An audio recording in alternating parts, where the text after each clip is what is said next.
नमस्कार दोस्तों, स्वागत है हमारे यूट्यूब चैनल समृद्धि में। दोस्तों, आज मैं आप लोग के घर के चौखट से जुड़ी हुई बातें बताऊँगी कि घर के चौखट से कैसे हर व्यक्ति का जो दूर रहता है, जो कभी घर भी अपने ना देखता हो, उसका भी भाग्य कैसे अपने घर के चौखट से जुड़ा होता है।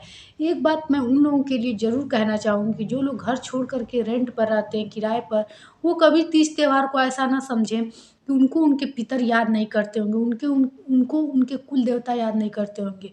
आप लोग की पूरी ज़िम्मेदारी है कि आप अपने घर के चौखट पर तीज त्योहार या फिर किसी भी वैसे विशेष पूजा समारोह का दीपक ज़रूर जलाएँ। घर से भागने से आपकी घर की परेशानी पीछा नहीं छोड़ेगी। घर के पितर अगर रुष्ट हुए हैं, तो चाहे दुनिया के आप कहीं कोने में भी छिप जाएँ, वो आपका पीछा छोड़ने वाले नहीं हैं। इसीलिए जो लोग घर से दूर रहते हैं, उनके लिए ये वीडियो बहुत ही लाभकारी है। वो ज़रूर ये समझे कि घर का चौखट आपके भाग्य को कैसे खींच कर के खराब कर देता है। घर का चौखट कैसे आप लोग को उन्नति भी करा देगा, चाहे दुनिया के किसी भी कोने में रहें। तो आज का वीडियो बहुत ज़रूरी है कि आप लोग को घर पर ऐसा कौन-कौन सा कार्य है, जो निश्चित रूप से करना चाहिए। यदि ऐसा नहीं होता होगा, तो कहीं भी आप लोग छिपे रहिए छोड़ कर के अपने घर को, आपका पीछा दुःख छोड़ने वाला नहीं है। और हम स्वयं कारण होते हैं अपने दुखों को बुलाने वाले। वैसे तो देखिए, अच्छी ऐसा नहीं है कि कोई जब ये सब कार्य जो मैं आज बताऊँगी, वो कोई कार्य करेगा और उसके जीवन में परेशानी नहीं आएगी। भगवान राम तो भगवान थे, उनके भी जीवन में बहुत परेशानियाँ आई, लेकिन कहा जाता है ना कि जब परेशानियाँ तो सबके में आती है, लेकिन जब वो परेशानी एकदम नाक पकड़ ले, इतना कि जो सिर से पानी, जैसे लोग कहते हैं, ऊपर जाने लगा। सिर से पानी ऊपर जाने का क्या मतलब कि आप जैसे कोई चीज़ एकदम बना कर के तैयार किए कि अब मेरा ये काम सफल हो जाएगा, तब तक उसमें व्यवधान आ गया और वो आपका काम खराब हो गया। ये कहा जाता है कि विपत्तियों का टूट पड़ना। ऐसे बहुत सारे लोगों के जीवन में होता है कि सब कुछ सोच समझ के कार्य शुरू करते हैं, तब तक वो कार्य खराब हो जाता है। ऐसे व्यवसाय भी मैंने देखे हैं कि खूब अच्छा रहेगा, खूब अच्छी दुकान रहेगी, व्यवसाय रहेगा, सामान भरा रहेगा, लोग आएँगे, देखेंगे, चले जाएँगे। ये सब क्या होता है, ये सब ग्रह दोष, कुल दोष होता है। ये सब आपके घर के पितर दोष होता है। तो अकारण आपके जीवन में ऐसी सब परेशानियाँ आ जाना, मतलब आपके जीवन बहुत ही दोष से भर गया है।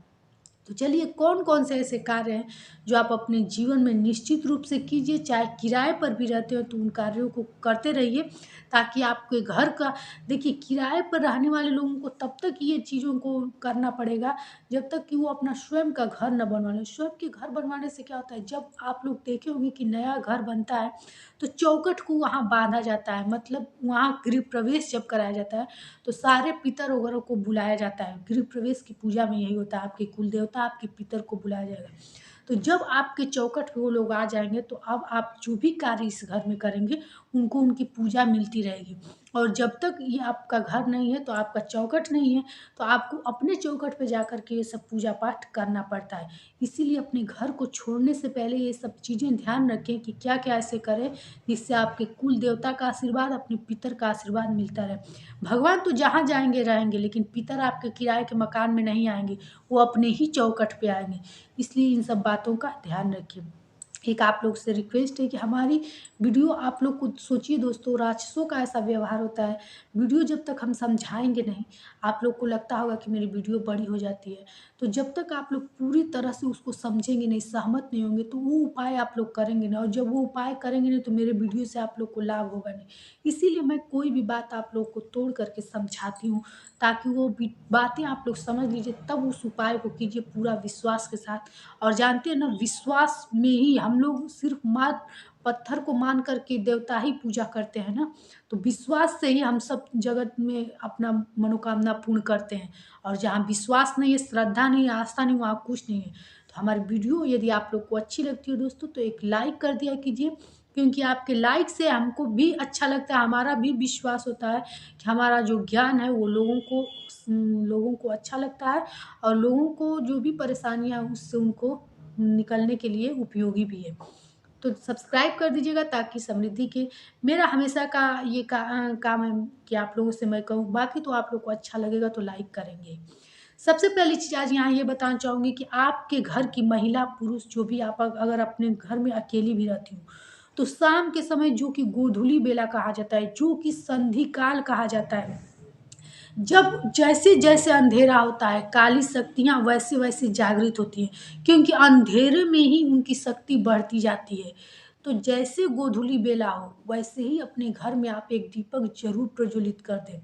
यदि आप पीरियड में भी हैं तो एक मिट्टी का दिया निकालिए और उसमें सरसों का तेल भर करके अपने चौखट पर आप रख दीजिए, क्योंकि लक्ष्मी का और चौखट पे पितरों का वास होता है और लक्ष्मी शाम काल में पृथ्वी पर भ्रमण करने आती है। ऐसे में यदि आप लोग अपने घर पर एक भी दीपक नहीं जलाए, मंदिर में नहीं जलाती है मत जलाइए, जो आएगा जलाएगा, नहीं कोई है तब आप लोग पीरियड में कोई बात नहीं मत जलाइए, लेकिन एक दीपक जो कि आपके घर में आने वाले नकारात्मक शक्ति को काट सके, ऐसा दीपक मुख्य द्वार पे हर घर में होना चाहिए। तो आप लोग ये चीज़ एकदम गांठ बांध लीजिए कि गोधूली बेला होते ही एक दीपक आप लोग किसी भी परिस्थिति में वहाँ जला दीजिएगा। नकारात्मक शक्ति को काटने का सबसे अच्छा उपाय यही है कि आप अपने घर में गोधूली बेला में हर कमरे में, जिस कमरे में आपका काम भी नहीं है उस कमरे में भी आप लोग उजाला रखें, एक दीपक जलाएं। लाइट न जला सकती हैं तो दीपक जलाएं, नहीं तो लाइट जले, कुछ भी, लेकिन जलाइए। दूसरी चीज़ ये बताऊंगी कि आप लोग के घर में मेड नौकर चाकर सब लग जाते हैं, साफ सफाई करने के लिए आते हैं, दोपहर में एक बार करते हैं चले जाते हैं। लेकिन आप लोग देखी होंगी कि पहले के लोग बोहारन निकालते थे, उसको गांव में बोहारन कहा जाता था। तो आप अपने घर का बोहारन निकालने वाली स्वयं साक्षात लक्ष्मी है। तो जब शाम का समय हो, ऐसे में बहुत सारे लोग प्रश्न पूछेंगे कि कब शाम के समय, शाम के समय क्यों झाड़ू लगाएं। तो शाम के समय मतलब गोधूली बेला में नहीं, यही जैसे ठंड का मौसम है तो 4 बजे के करीब में आप अपने घर में झाड़ू जरूर लगाइए। चाहे मेड आकर कितनी भी सफाई आपके घर की कर गई हो, लेकिन आप लोग निकालिए, कुछ ना निकले, इतना धूल ही निकले, लेकिन आप अपने स्वयं के हाथों से, जिसको बोहारन दरिद्रता कहा जाता है, वो स्वयं के हाथ से जरूर निकालिए उसको। ऐसा यदि आप लोग करती हैं दोस्तों, तो आप लोग को मैं जो भी उपाय बताती हूँ ना, ये सब सत्कर्म होते हैं, और सत्कर्म करने का प्रभाव, मैं ये इसको ये नहीं कहूँगी कि ये कोई टोटका उपाय है जो आप लोग को 2 दिन में तुरंत आपकी मनोकामना पूर्ण कर देगा।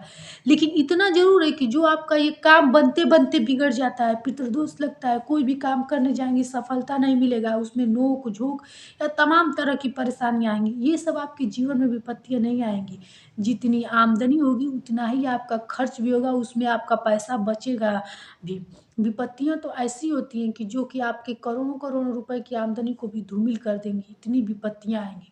इसलिए भगवान सबसे पहले ऐसा किस्मत दें कि आप जो भी आपकी आमदनी हो उतने ही में आपका खर्च हो, कुछ बच जाए न। ऐसी भी परिस्थितियां आ जाती हैं कि आप लोग, अनचाही परिस्थितियां कब आती हैं, जब आपका ग्रह आपके प्रतिकूल चले, आपका जो ग्रह रेखा है वो आपके प्रतिकूल चले, आपकी भाग्य रेखा आपके विपरीत चले। यही सब होती हैं तमाम परिस्थितियां जो आपके जीवन में परेशानियां पैदा करती हैं। तो संध्या काल के पहले आप अपने घर की खूब अच्छे से सफाई करके थोड़ा सा पानी छिड़क दीजिए। आंगन वगैरह में जैसे सुबह आप शुरुआत करती हो, वैसे गोधूली बेला में रात की शुरुआत की जाती है। तो आप अपने आंगन उंगन में पानी फेंक करके, और बहुत सारी महिलाओं को हमने देखा है कि शाम के समय जो नाश्ता पानी जो भी लोग करती हैं, जॉब वगैरह से आके खाती पीती, सिंक में बर्तन इकट्ठा कर देती हैं। तो शाम के समय किचन की पूरी साफ सफाई कर दिया कीजिए, और कि सिंक में बर्तन मत इकट्ठा कीजिए, ये सब दरिद्रता की निशानी है। बेड वगैरह जो है उसमें सिलवटें पड़ी हैं तो साफ सुथरा कर देनी चाहिए, क्योंकि कहा जाता है शाम के समय हर घर में पृथ्वी लक्ष्मी माता आती हैं, भ्रमण करने जाती हैं, और जिनके घर उनको अच्छा लगता है, जिनका घर सकारात्मक लगता है, जिनके घर हंसी खुशी रहती है, उन्हीं के घर वो वास करती हैं। तो जिन घर की महिला शाम के समय अपने घर में रह करके, ऐसे नहीं कि उसी समय आप लोग कीजिए, गोधूली बेला से पूर्व ये सब कार्य आप लोग कर लिया कीजिए, और अपने घर उपस्थित रहिए। कभी क्या होता है ना कि ये इस समय महिलाएं खाली रहती हैं, क्योंकि नाश्ता कर ली रहती हैं, चाय पानी हो गया रहता है, और रात में अब भोजन बनाना रहता है, तो ऐसे में पास पड़ोस में घूमने चली जाती हैं। तो ये गलती आप लोग कभी मत कीजिएगा, अपना घर गोधूली बेला में छोड़ करके पास पड़ोस में कभी मत जाइएगा। दीपक जला करके, मोबाइल में कुछ भजन लगा के, और अपने घर में ही रहिए, बातचीत कीजिए बच्चों से, परिवार में मम्मी से, पापा से, जो भी है बातचीत कीजिए। ऐसा माहौल बनाइए कि आपके घर से बाहर से कोई आए तो अच्छा लगे, सकारात्मक प्रभाव जाए। यहाँ मैं छोटी सी आप लोग को बात बताना चाहूँगी कि आप स्वयं से सोचिए कि आपके घर, आप किसके घर जाना पसंद करेंगी। 2 घर है, एक के घर खूब अच्छा घर है, झगड़ा झंझट हमेशा होता रहता है, सबका मुँह उतरा रहता है। और एक का घर छोटा ही है लेकिन लोग हँसी-खुशी से हमेशा प्रेम से बैठे हैं, बातचीत कर रहे हैं।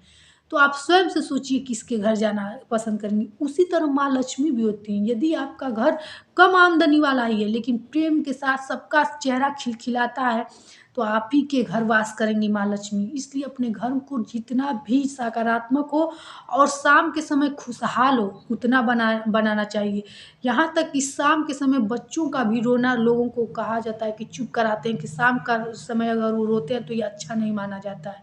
इसलिए जितना हो अच्छा माहौल अपने घर शाम के समय बनाए रखिए। एक सबसे अच्छा और महत्वपूर्ण सवाल आप लोग को यहाँ बात बताने वाली हूँ। शाम के समय महिलाएँ पहले आप लोग अगर जानती होंगी तो बड़े बुजुर्गों को देखी होंगी, गाँव में अगर रही होंगी तो देखी होंगी कि हमारे दादी-ओदी जो थी शाम के समय बाल में कंघी-वंघी करके और सिंदूर लगाती थी। आजकल तो है सुबह हम लोग नहा धो करके आते हैं और बाल वगैरह ठीक करके हो गया। लेकिन वो लोग थी तो 12-1 बजे के बाद दोपहर के बाद तैयार होती थी, बाल वगैरह झाड़ के सिंदूर वगैरह लगाती थी।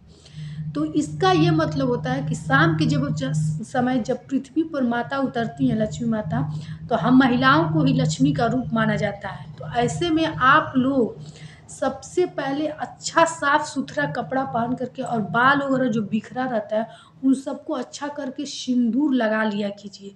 क्योंकि यदि आप ही दरिद्रता की तरह रहेंगे, तो आपके घर में कभी माँ लक्ष्मी नहीं आएँगी। इसलिए सबसे ज़रूरी है कि आप साफ-सुथरा कपड़ा पहन के और माथे पर चमकता सिंदूर भी दिखाना चाहिए और बाल वगैरह अच्छे से लपेट लिया कीजिए। बिखरा-कुचरा बाल रहे और घर में महिलाएँ यदि दरिद्रता की तरह रहें, तो वैसे घर में माँ लक्ष्मी कभी नहीं आएँगी। दूसरी चीज़, कभी भी महिलाओं को दाँत पे दाँत रगड़ के, चीख करके पीसते हुए और चिल्लाना नहीं चाहिए। ऐसे घर में कभी माँ लक्ष्मी नहीं वास करेंगी। तो ये सब जो थी महत्वपूर्ण बातें थी जो शाम के समय आप अपने घर में किया कीजिए। बेड वगैरह को एकदम सिलवटें नहीं पड़नी चाहिए, साफ-सुथरा करके सिंक वगैरह साफ रख के घर में झाड़ू ज़रूर लगा के बाहर निकाल दीजिए। क्योंकि कहा जाता है गोधूलि बेला के बाद घर में ना झाड़ू लगाया जाता है, ना पोछा लगाया जाता है, साफ-सफाई का कार्य नहीं किया जाता है। इसलिए गोधूलि बेला का आप लोग इस प्रकार से स्वागत करके एक दीपक जला के कीजिए। निश्चित रूप से आपका जीवन में इसका सकारात्मक प्रभाव पड़ेगा और इसका प्रभाव हमको बताना नहीं है। आप स्वयं सत्कर्म करेंगी, स्वयं परिणाम भी आपके सामने रहेगा क्योंकि ये कोई टोटका नहीं है, जो आपको 2 दिन में, 4 दिन में आपका मनोकामना पूर्ति कर देगा। तो दोस्तों, समृद्धि की वीडियो आप लोग को कैसी लगती है ये ज़रूर बताइएगा एक लाइक के ज़रिए। अच्छी लगती है तो सब्सक्राइब भी कीजिएगा ताकि किसी भी वीडियो का नोटिफ़िकेशन आपके पास पहुँचता रहे। फिर मिलेंगे एक नई वीडियो के साथ। जय श्री राम।